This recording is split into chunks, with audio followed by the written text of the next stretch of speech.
Welcome to Brad's Garage, the dumbest woodworking channel on all of YouTube. And today we're going to be answering some equally dumb questions submitted in the viewers' comments section. Stay tuned.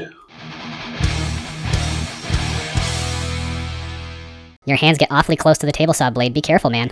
No way, my hands don't get anywhere near that blade. It's not like the blade's just going to shoot up and go off on us. Ah! AVE hands. Funny. Actually, these are my this old Tony hands. Yum, yum, yum, yum, yum, yum, yum. The big mistake I think you made in all of this is using inches instead of millimeters. Millimeters is more popular than inches. I see a lot of tutorials like this, and everyone is using millimeters to a worldwide understanding and more precision. So just because you perceive metric as more popular than imperial, somehow that's better? I fail to see how using 25.4 millimeters versus 1 inch helps in any way whatsoever.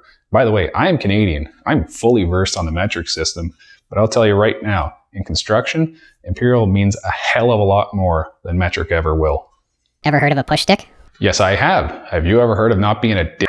The helpless biology skipped pathologically complete because router extinctly tick, excluding a strange vest. Eatable, acceptable, parentheses. Yeah, I don't know what the hell you're talking about. The ashamed Tyvek cranially attend because dust resultantly complete last a historical beat, towering bite-sized coffee. Bite-sized coffee. You might be onto something, friend.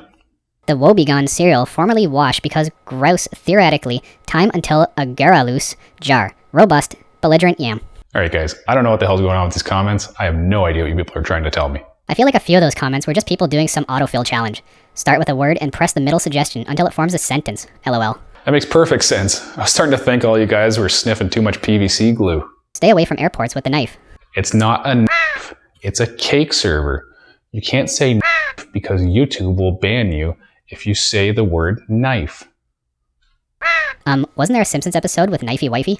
Alright. I see you've played Knifey Spoony before. What? No heat treating. You want heat treat? I'll give you a heat treat.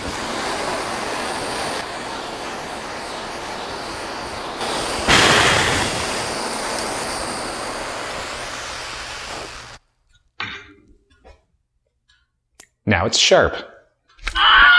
I bet the throw on that thing isn't too great, since you use a bolt with pretty tight threads for a vise. It probably takes like 15 minutes to get that thing all the way out. Yes, with it being an 8 threads per inch threaded rod, it's going to take some time to back that all the way out if you should need to do that. But with a woodworking vise, you're only ever really using the first couple inches anyways, so to me it's no big deal. Your face like Mr. Beast YouTube.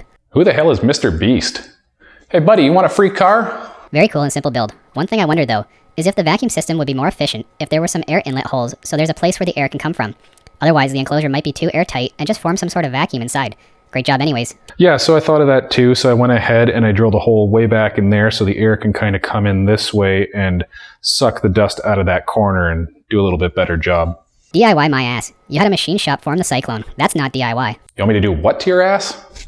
Ugh. Did you just grab the insulation with your bare hands and survive? Savage. I am all that is man. Do you have plans I could purchase? Nope, I don't have any plans that you can purchase, but you can go download them on my website, DIYbuilds.ca, for absolutely free. When you have used your insert to the point the slot is no longer zero clearance, use epoxy to fill the slot, tape the top of the insert, pour your epoxy to the bottom of the slot, and then recut the slot when cured. Never need to make another one again, unless maybe for 30 degrees and 45 degree bevels. Yeah, it's not a bad idea so long as you have extra epoxy kicking around, because for me, just going out and buying epoxy just for that wouldn't really be worth it. It would put me in the hole several times over from just building a new insert plate. But yeah, it's worth a shot. Can you link to the tools you used? Thank you. Nope. I got nothing out of this. Sweet. It's amazing how much work people will do to avoid using a hand plane. I agree. I am amazing. Could you please build me a closet? Yes, I can. This is amazing. I know. My question is, how much would it cost for you to make me one? $5,000. Can you do one for me? I can. Hello, I want your phone number, please. God, no. Can you tell me about the soil you used? It's dirt.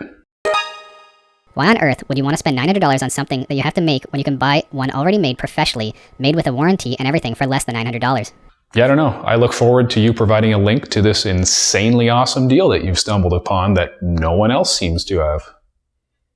We're waiting. Your voice like Optimus Prime. It's very awesome. Autobots, roll out. That's a great job and fun to build. But why you not just buy a Craig Foreman? Simple. The Craig Foreman is upwards of $500 and my homemade pocket hole jig is under $100, including all the materials and the drill. Nice job. PVC for dust extraction is illegal because it builds up static and can cause a fire. No, PVC dust collection is not illegal, and it also doesn't create fires. Leave several comments down below telling me exactly why I'm wrong. I'm not sure about having to lie on the floor to use the computer. Nevertheless, a good guide video. Thorough, yet easy to follow. No, I don't ever have to lie on the ground. What I do is I load the program, I put the keyboard and mouse up top, and then I look down, I just kind of bend down and look at the monitor, load my program, start it, and then done. Simple as that. Come back to it when it's done cutting. Was that Duke Nukem at the end? Hail to the king, baby. Amateur. My can crusher does the same automatically. But before that, it buys me cans online, auto-delivers them by drone, drinks the beer, washes the can, then puts them on the hopper for crushing. Then it brushes my hair and says I'm pretty. Get your act together, man. My apologies, sir. You are the true can crushing master. So Bob and Doug. Cheers, you hoser. Ah, jeez, take off, eh, you hoser. You always talk about making pocket holes, but how do you fix them? I keep losing my keys because I have holes in my pockets. Shut up, Josh. Gosh, Americans and Canadian men all suffer from vocal fry. Horrid. They're coming right for us. Nice video. Would 3/4 inch hardwood not be a better choice? I need to do this for my table saw as well. No, 3/4 inch hardwood is not a better choice. However, it is doable. Matthias Wandel did this, I believe. And what he did with the little area at the front and back of the blade that there's not very much support, that's why you want the plywood, because it's got a crisscross grain pattern. It's very strong there. What he did was he made splines in it and reinforced it with hardwood going the opposite direction of the main body of the insert. And that's another route to go if you did want to do that, but I would recommend the 3/4 inch Baltic birch plywood as it's extremely strong. I may be wrong, but that picture on the wall looks like a Mexican wrestler with a mask. What the hell? It's not just a Mexican wrestler. It's Luchador Jesus.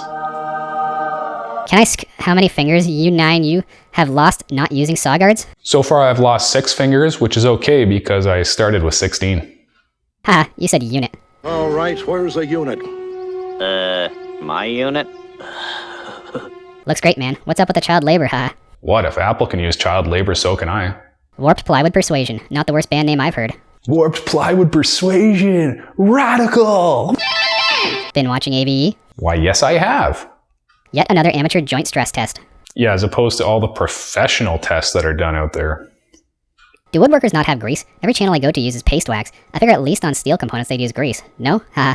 No, generally woodworkers actually don't have grease. They do have paste wax on hand, but paste wax is a better idea anyways because in a wood shop there's so much wood dust in the air and it's going to just get so attracted and immediately caked onto any kind of grease, whereas the paste wax you really don't have that problem. I'm going to buy 76 boxes of screws and build this. Damn, you were so close. Unfortunately, this build takes 79 boxes of screws, so you're 3 short, so you won't be able to do it. Sorry. No DIY build sticker. Incomplete. Happy? Hey guys, that wraps up this episode of Yours Comments. If you liked it, give it a thumbs up. If not, don't give it a thumbs down, or I'll hunt you down with my cake serving utensil. It's heat treated now. See you on the next one.